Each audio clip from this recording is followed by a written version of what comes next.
बहुत अधिक class 9th की ये आ रही थी कि सर जी स्लोप और एरिया क्यों निकालते हैं। ठीक है, तो आइए हम उसको बतलाते हैं आपके सामने। ठीक है, तो देखिए जी, मेरे चैनल का नामों में कुछ सुधार किया गया है। अल्ट्रा एजुकेशन सिस्टम या @साइंस विथ आलोक, इस पर आप सर्च करके मेरे चैनल पे आप जा सकते हैं और अभी आप आइए मेरे साथ देखिए। जैसे बच्चों का कहना है कि सर ये रहा एक्स एक्सिस, ये रहा वाई एक्सिस।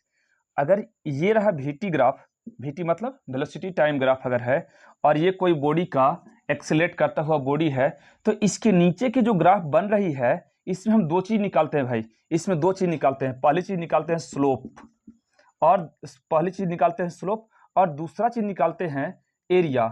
तो किस स्थिति में स्लोप निकाला जाता है और किस स्थिति में एरिया निकाला जाता है, इसे हम आपके सामने एक्सपेरिमेंटल प्रूव कर रहे हैं। देखिए जी, स्लोप माय डियर स्टूडेंट, ये जो स्लोप होता है, ये स्लोप जो होता है वो y/x होता है। Slope is equal to y/x, मतलब y एक्सिस अपॉन में x एक्सिस, और ये स्लोप जो है वो tan थीटा के इक्वल होता है। तो अब आप ऐसे कह लीजिए कि स्लोप इज इक्वल टू, या slope is equal to tan theta is equal to y/x कह लीजिए, या p/b कह लीजिए। सर ऐसा कैसे? तो slope is equal to y/x कहेंगे, ठीक है, तो सर आपका ट्रायंगल तो ये बन रहा है, ये हो जाएगा परपेंडिकुलर और ये हो जाएगा बेस, ये परपेंडिकुलर ये बेस। तो परपेंडिकुलर अगर इस लेंथ को मगर हमें मेजर करनी होगी तो हमें y एक्सिस की जरूरत पड़ेगी, और अगर हमको इस वाले लेंथ की जरूरत करनी पड़ेगी, इस वाले लेंथ को मेजर करना पड़ेगा, तो मुझे किसकी जरूरत पड़ेगी? मुझे इस x एक्सिस की जरूरत पड़ेगी। तो ये दोनों एक ही बात है, स्लोप या tan theta is equal to मतलब y/x या p/b।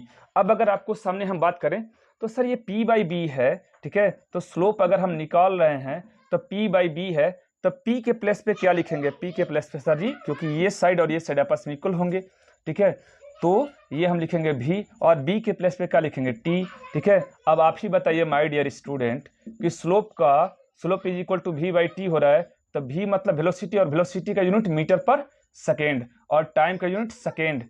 तो ये दोनों जब कैलकुलेट अगर हम करते हैं तो स्लोप से ये हमारे पास क्या आ जाएगा? मीटर, ये ऊपर जाकर के इससे s से मल्टीप्लाई होकर के बना लेगा मीटर पर सेकेंड स्क्वायर, और ये जो मीटर पर सेकेंड स्क्वायर होता है ये एक्सीलरेशन का ऐसा यूनिट होता है। इसका अर्थ ये हुआ कि स्लोप से और कुछ नहीं माय डियर स्टूडेंट, स्लोप से एक्सीलरेशन निकलता है। स्लोप से क्या निकलता है? एक्सीलरेशन निकलता है। अब बातें कर लेते हैं एरिया से क्या निकलता है सर जी। तो एरिया आप जानते ही हैं कि एरिया में लेंथ और ब्रेथ का मल्टीप्लाई होता है। एरिया में लेंथ और ब्रेथ का मल्टीप्लाई होता है। तो लेंथ क्या है? यहाँ पे लेंथ अगर आप इसको कहते हो तो सर टाइम लेना पड़ेगा, ब्रेथ अगर आप इससे कहते हो तो सर ये पी लेना पड़ेगा, ठीक है, और ये जो पी है वो किसके इक्वल होगा? सर भी के इक्वल होगा, तो भी टी।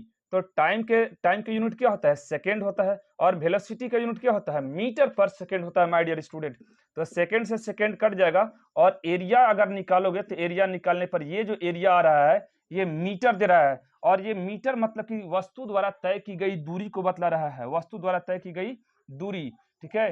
तो मतलब कि ये डिस्टेंस को बतला रहा है या डिस्प्लेसमेंट को बतला रहा है? डिस्टेंस, ये वस्तु द्वारा तय की गई दूरी को बतला रहा है। मतलब कि स्लोप निकालने से वीटी ग्राफ में एरिया निकलता है, और स्लोप निकालने से वीटी ग्राफ में एक्सीलरेशन निकलता है, और एरिया निकालने से डिस्प्लेसमेंट निकलता है।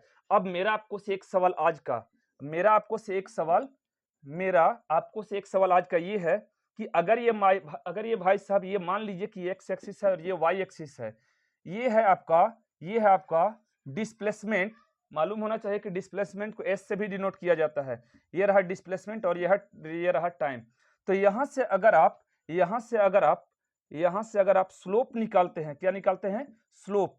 ये कोई बॉडी है तो स्लोप निकालिएगा तो क्या निकलेगा? तो slope is equal to y/x हो जाता है, आप जान रहे हैं, ठीक है। तो slope is equal to y/x होता है तो y के प्लेस पे क्या है? s, और x के प्लेस पे क्या है? x के प्लेस पे है ये टाइम, ठीक है। तो ये रहा स्लोप इज इक्वल टू क्या होता है? y/x। तो y के प्लेस पे ये रहा, और x के प्लेस पे तो सर टाइम ही लेंगे। तो ये जो s है वो डिस्प्लेसमेंट है। क्या है माय डियर स्टूडेंट? डिस्प्लेसमेंट, और डिस्प्लेसमेंट का यूनिट मीटर, ठीक है, और टाइम का यूनिट क्या ले लेंगे?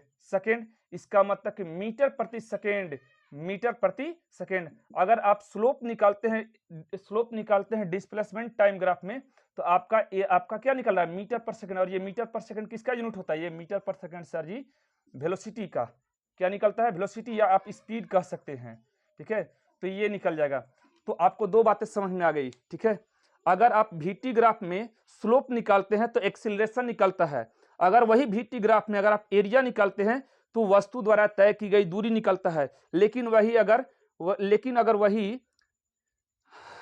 लेकिन अगर वही डिस्प्लेसमेंट टाइम ग्राफ में अगर आप क्या निकालते हैं, डिस्प्लेसमेंट टाइम ग्राफ में अगर स्लोप निकालते हैं तो सर जी क्या निकलता है, वस्तु की चाल निकलता है, वस्तु की चाल निकलता है या वेलोसिटी निकलता है।